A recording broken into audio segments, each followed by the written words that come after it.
Hidup ini adalah pilihan. Iya, hidup adalah pilihan. Akan tetapi, perasaan-perasaan tidak bahagia, perasaan-perasaan sedih, itu pasti akan datang pada kehidupan di mana ketika diri kita itu masih menjadi sosok manusia biasa.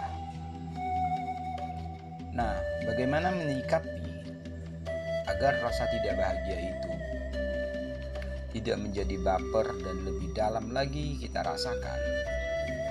Kita harus dalam konteks yang selalu penuh dengan kesadaran. Sadar untuk memahami, sadar untuk mengerti, sadar untuk memahami, mengerti, memaklumi kondisi dan situasi.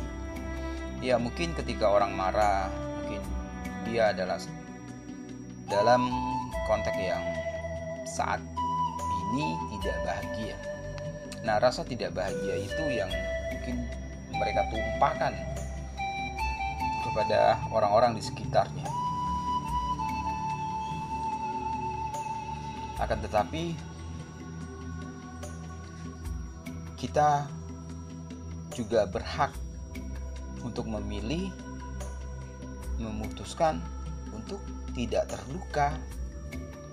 Coba bayangin ketika kata-kata itu tidak kita terima sampai ke hati yang paling dalam, dan kita cuekan saja, kita pahami saja, kita mengerti saja, kita menilai dalam konteks kedewasaan kita, pastinya terluka itu tidak akan hadir dalam diri kita. So, cobalah lebih memahami atas segala situasi dan kondisi, agar yang dinamakan marah dan kecewa itu tidak mudah. Perasaan-perasaan marah dalam diri kita, perasaan-perasaan yang mudah emosi, itu adalah data di pikiran kita yang kita simpan. Mungkin data itu berbentuk dendam, luka batin, kebencian, kemarahan, rasa tidak puas. Coba untuk mendamaikan semua emosi negatif yang terekam di alam bawah sadar kita dengan rajin mengerti, memahami, memaklumi, memaafkan. Dan pastinya kita harus berdamai dulu pada diri kita, memaafkan diri kita, menghargai diri kita. Hidup itu adalah pilihan. Nah, cobalah untuk dewasa lagi dalam mensikapi segala situasi, kondisi. Dan copot kacamata hitammu ketika semua orang engkau pandang hitam, ketika semua orang engkau pandang jahat, semua orang engkau pandang dia egois, maka vibrasi itu akan dominan kita rasakan. Tidak perlu capek mengubah orang. Ubah dulu dalam hatimu, dalam pikiranmu. Maka orang-orang di sekitar Anda akan semakin membaik. Nah, vibrasi berhubungan dengan sinyal yang kita terima ketika kita menjadi pribadi yang malas, pribadi yang cuek, pribadi yang tidak peduli. Khawatirnya orang juga tidak akan peduli, tidak akan mengingat kita ketika ada rencana, ada uang, ada rezeki. Dia tidak akan memberikan kepada kita. Kenapa? Karena kita terlalu cuek, kita terlalu tidak peduli.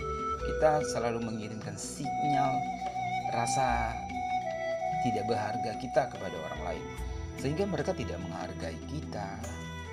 Sederhananya seperti itu. Contoh, ada satu kasus, ada seorang teman yang bertanya, "Bang, kenapa ya rezekiku rasanya sempit, rasanya kecil?" Ya, sederhananya seperti ini sih. Bagaimana konteks orang memandang dirimu, seberapa pedulinya dirimu kepada orang sekitarmu. Apakah engkau selalu sering menolong, apakah engkau sering membantu, atau engkau memegang rasa malasmu sehingga orang akan mengingat dirimu dengan sosok pemalas yang tidak berguna.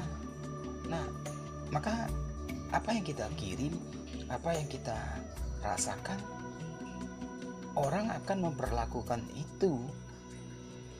Jadi mohonlah untuk lebih peduli, ringankan tangan untuk bersedekah tenaga, ringankan tangan untuk banyak membantu orang, lebihlah banyak peduli, agar ketika orang mengingat kita, dia mengingat kebaikan kita, tanpa sadar mereka mendoakan kebaikan buat kita.